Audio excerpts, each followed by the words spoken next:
As you read the Bible, you encounter truly mystical scenes in Job 40, 15-24, and the entire chapter 41. These are the stories of gigantic beings, incomparable to the animals we are familiar with. Their names are Behemoth and Leviathan. Let's look at Behemoth first. The Bible says, "He eats grass like an ox, his loins are strong, and his bones are as strong as iron. His tail is like a cedar tree.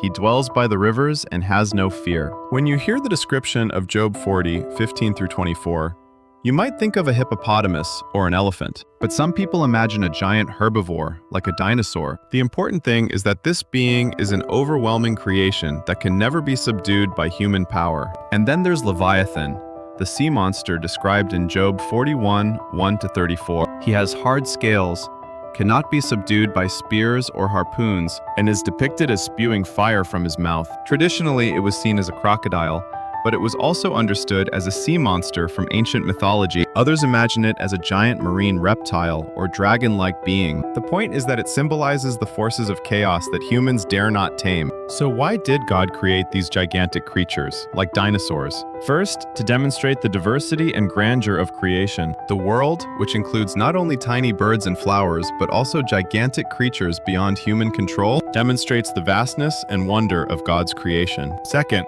to teach humility to humans. Faced with such overwhelming life, humans realize that they cannot understand or control everything. Third, to show that even chaos and fear are under God's sovereignty. Leviathan is a symbol of fear, but even it is within bounds before God. Dinosaur-like creatures were also responsible for the ecosystems of an era. They disappeared, but their traces remain as fossils, posing questions to humanity. Can you understand the meaning of this enormous life form? After all, humans cannot know everything and cannot control everything, but God creates and rules. So, Behemoth and Leviathan are not mere monsters, but rather evidence of God's wonder and sovereignty in creation. It's as if God is saying this: you don't need to know everything, but I created it, and I rule.